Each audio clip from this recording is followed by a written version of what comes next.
ಅದರಲ್ಲೂ ತಲೆ ಇಲ್ಲ ಅಂದರೆ ಅವರ ಕ್ರಿಯಾಲಿಟಿನ ನೀವು ಇಮ್ಯಾಜಿನ್ ಮಾಡ್ಕೊಂಡು. Hi guys, welcome back to my channel. ಇವತ್ತು ನಾವು ಮ್ಯಾಂಗ್ಳೂರ್ಗೆ ಹೋಗ್ತಾ ಇದ್ದೀವಿ. ಮ್ಯಾಂಗ್ಳೂರ್ ಅಂದರೆ ಉಜಿರೆ ಅಂತ ಇದ್ರಲ್ಲ, ಧರ್ಮಸ್ಥಳ ಹತ್ರ, ಅಲ್ಲಿ ಹೋಗ್ತಾ ಇದ್ದೀವಿ. ವಿಯಾ ಚಾರ್ಮಾಡಿ ಮೇಲೆ ಹೋಗ್ತಾ ಇದ್ದೀವಿ. ನೋಡೋಣ, ಸ್ವಲ್ಪ ಮಳೆ ಕಮ್ಮಿ ಆಗಿದೆ ಇವತ್ತು. ಬಟ್ ಅಲ್ಲಿ ಹೋದಾಗ ಸೀನ್ರಿ ಹಿಂಗಿರುತ್ತೆ, ಏನು ಕತೆ ಏನು ಗೊತ್ತಿಲ್ಲ. ಡೈರೆಕ್ಟಾಗಿ ಆನ್ ದಿ ವೇ ಹೋಗ್ತಾ ಆರಾಮಾಗಿ ಮಾತಾಡೋಣ. ಈ ಸಲ ಬೈಕಲ್ಲಿ ಹೋಗ್ತಿಲ್ಲ, ಕಾರಲ್ಲಿ ಫ್ಯಾಮಿಲಿ ಜೊತೆ ಹೋಗ್ತಾ ಇದ್ದೀವಿ. Stay tuned.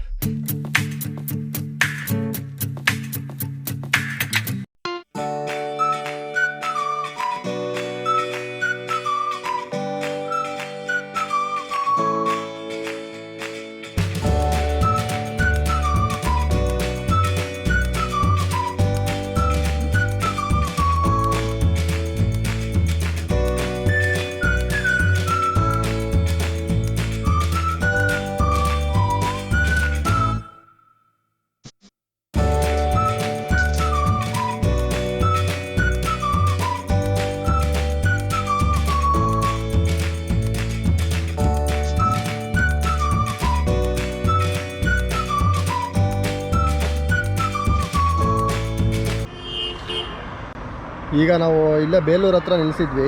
ಟೀ ಕುಡಿತಾ ಇದ್ದೀವಿ ನೋಡಿ, ರೋಡ್ ಸೈಡಲ್ಲಿ ಆದಿಶಕ್ತಿ ಮೆಸ್ ಅಂತ. ಇಲ್ಲಿ ತನಕ ಕ್ಲೈಮೇಟ್ ಸಖತ್ತಾಗಿತ್ತು ಗೈಸ್. ಅಂದರೆ ಮಳೆ ಗಿಳೆ ಏನೂ ಸಿಗಲಿಲ್ಲ. ಬಟ್ ಮುಂದಕ್ಕೆ ಏನೋ ಕತೆ ಗೊತ್ತಿಲ್ಲ. ಇಲ್ಲಿಂದ ಒಂದು 8 ಕಿಲೋಮೀಟರ್ಸ್ ಹೋದರೆ ನಿಮಗೆ ಹಳೇಬೀಡು ಸಿಟಿ ಒಳಗಡೆ ಬೇಲೂರಿದೆ. ಆದರೆ ಬೇಲೂರು ಕವರ್ ಮಾಡಿಕೊಂಡು ಹಳೇಬೀಡಿಗೂ ಹೋಗಿ ಡೈರೆಕ್ಟ್ ಚಾರ್ಮಾಡಿಯಿಂದ ಮಂಗಳೂರು ಹೋಗ್ತೀವಿ. ಸೊ ಹೆಂಗಿತ್ತು ಡ್ರೈವು? ನಿದ್ದೆ ಬಂತ ಚೆನ್ನಾಗಿ? ಈಗ ನಿದ್ದೆ ಬರ. ಇವ್ರು ಫುಲ್ ಫ್ಲಾಟ್ ಆಗಿದ್ರು, ನಮ್ಮ ಅಕ್ಕನ ಮಗಳು. ಬೀಡಿಗೆ ಹೋಗ್ತಾ ಇದ್ದೀವಿ. ನಿಮ್ಮ ಹಳಬುದು ಎಷ್ಟು ಕಿಲೋಮೀಟರ್ಸ್? ಇಲ್ಲಿಂದ ಬೇಲೂರಿಂದ 15 ಕಿಲೋಮೀಟರ್ಸ್. ಈಗ ಡೈರೆಕ್ಟ್ ಆಗಿ ನಾವು ಅಲ್ಲಿ ಹೋಗ್ಬಿಟ್ಟು ಬ್ಲಾಕ್ ಮಾಡಿ. ಪುಷ್ಪಗಿರಿ ಹಳೇಬೀಡು ಟೆಂಪಲ್ ಅಲ್ಲ, ಪುಷ್ಪಗಿರಿ ಬೆಟ್ಟ ಅಂತ ಇದು. ಅಲ್ಲಿ ನೋಡಿ, ಅಲ್ಲಿ ಬೋರ್ಡ್ ಹಾಕಿದ್ದಾರೆ. ಇಲ್ಲಿಂದ 3 ಕಿಲೋಮೀಟರ್ ಹೋದ್ರೆ ಹಳೇಬೀಡು. ಇಲ್ಲೆಲ್ಲ ನೋಡಿ ಮಂಟಪಗಳು ಅಲ್ಲಲ್ಲಿ ಬಿಟ್ಟಿರೋದು.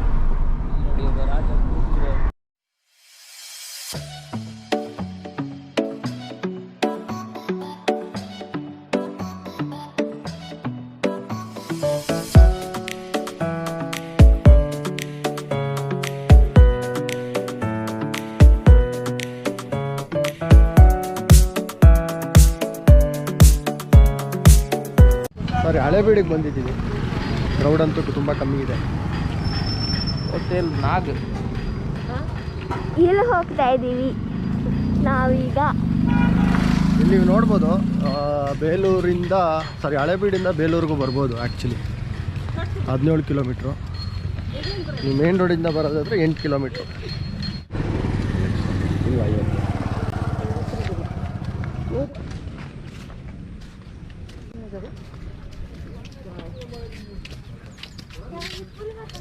ಇದೇ ನಮ್ಮ ಬ್ಯೂಟಿಫುಲ್ ಹಳೇಬೀಡು. ಈತೆ ನೀವು ಕರ್ನಾಟಕದಲ್ಲಿ ಯಾವುದೇ ಇದಕ್ಕೆ ಹೋದ್ರೂ ಹಂಪಿ, ಹಳೇಬೀಡು, ಬೇಲೂರು ಅನ್ನೋದು ನಮ್ಮ ಹಿಸ್ಟಾರಿಕಲ್ ಇದನ್ನು ಬಿಂಬಿಸುತ್ತೆ. ಇದು ಹೊಯ್ಸಳ ಅವರ ಕಾಲದಲ್ಲಿ ಆಗಿರೋದು. ಚಿಕ್ಕಮಂಗ್ಳೂರ್ದು ಕ್ಯಾಪಿಟಲ್ ಆಗಿತ್ತಂತೆ ಆ ಕಾಲಕ್ಕೆ. ಸೊ 12ನೇ ಶತಮಾನದಲ್ಲಿ ಹೊಯ್ಸಳರು ಕಟ್ಟಿದ್ದಂಥ ಇದು. ಹೊಯ್ಸಳರ ಕಿಂಗ್ ನಿಮ್ಗೆ ಗೊತ್ತೇ ಇದೆ, ವಿಷ್ಣುವರ್ಧನ.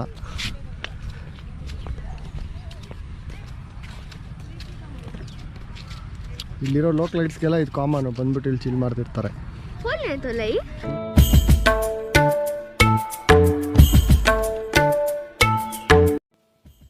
ಗೈಸ್, ಇದ್ರದ್ದು ಚಿಕ್ಕದಾಗಿ ನಾನು ಸ್ಟೋರಿ ಹೇಳ್ಬಿಡ್ತೀನಿ.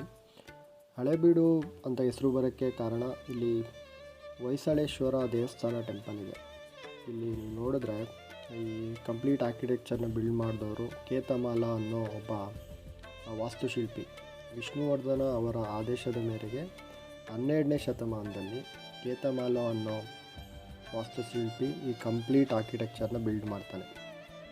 ಅಂದರೆ ಇದ್ರ ಹೊಯ್ಸಳ ಅಂದರೆ ನಿಮ್ಮ ಹಳೇಬೀಡು ಆಚೆ ನೋಡಿದ್ರೆ ಒಂದು ಲೇಕ್ ಥರ ಇದೆ. ಅದು ಬಂದ್ಬಿಟ್ಟು ಆ ಕಾಲಕ್ಕೆ ಮಾನವ ನಿರ್ಮಿತ ಇದು ಏನು ಹೇಳ್ತಾರೆ ದ್ವಾರ ಸಮುದ್ರ ಅಂದರೆ ಸರೋವರ, ಮ್ಯಾನ್ ಮೇಡು ಸರೋವರ ಪಕ್ಕದಲ್ಲಿ ಈ ಕಂಪ್ಲೀಟ್ ಟೆಂಪಲ್ ಇದೆ. ಇಲ್ಲಿ ನೀವು 1500ಕ್ಕೂ ಹೆಚ್ಚು ವಿಗ್ರಹಗಳನ್ನ ನೋಡ್ಬೋದು. ಆಮೇಲೆ ಇಲ್ಲೆಲ್ಲ ಕಂಪ್ಲೀಟಾಗಿ ನೀವು ನೋಡಿದ್ರೆ ಕೆಲವೊಂದು ಡೆಸ್ಟ್ರೋ ಆಗಿರೋದೆಲ್ಲ ಕಾಣಿಸುತ್ತೆ. ಡೆಲ್ಲಿ ಸುಲ್ತಾನ್ನ ಸೈನ್ಯ ಇದೆಯಲ್ಲ, ಡೆಲ್ಲಿ ಸುಲ್ತಾನರು, ಅವರು ಈ ದೇವಸ್ಥಾನನ ಆದಷ್ಟು ಟ್ರೈ ಮಾಡ್ತಾರೆ ಡೆಸ್ಟ್ರಾಯ್ ಮಾಡೋಕ್ಕೆ. ಅಂದರೆ ಯಾವಾಗ ವಿಷ್ಣುವರ್ಧನ ಈ ಸುಲ್ತಾನರ ಮೇಲೆ ಸೋಲೋ ಪರಿಸ್ಥಿತಿ ಬರುತ್ತೆ ಆವಾಗ ಬಂದು ಇಲ್ಲಿರೋ ವಿಗ್ರಹಗಳನ್ನ ಎಲ್ಲ ನಾಶ ಮಾಡ್ತಾರೆ. ಬೇಸಿಕಲಿ ಅವರು ಡೆಲ್ಲಿ ಸುಲ್ತಾನರು.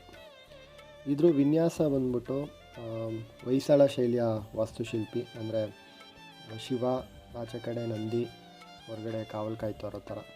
ಒಳಾಂಗಣದಲ್ಲಿ ನೀವು ಪ್ರಾಣಿಗಳದ್ದು ಹೂವಿಂದು ಆಮೇಲೆ ಹಿಂದೂ ಮಹಾಕಾವ್ಯಗಳ ಕೆತ್ತನೆಗಳನ್ನ ನೋಡ್ಬೋದು. ನನಗೂ ಇದ್ರ ಬಗ್ಗೆ ಗೊತ್ತಿರಲಿಲ್ಲ, ಕೇತಮಾಲ ಅನ್ನೋ ವಾಸ್ತುಶಿಲ್ಪಿ ಇದನ್ನು ಕಟ್ಟಿದ್ದಾನೆ ಅನ್ನೋದು. ಇದೊಂದು ಸಣ್ಣದಾಗಿ ನಿಮಗೆ ಮಾಹಿತಿ. 1500ಕ್ಕೂ ಹೆಚ್ಚು ಶಿಲ್ಪಿಗಳು ಮತ್ತು ಕಲಾಕೃತಿಗಳು ಇದರಲ್ಲಿ ಇದೆ. ಇಲ್ಲಿಗೆ ಬರಬೇಕಾಗಿರೋ ಟೈಮಿಂಗ್ಸ್ ಬಂದುಬಿಟ್ಟು 6:30 AM ಟು 9 o'clock ಇದು ಓಪನ್ ಇರುತ್ತೆ.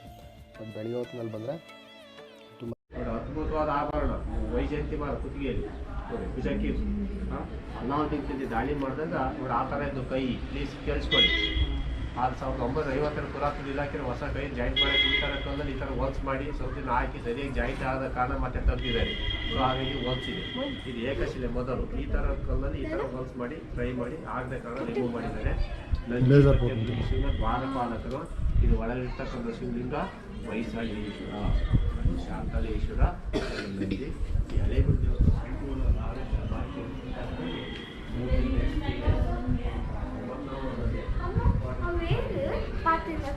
ಗೈಡ್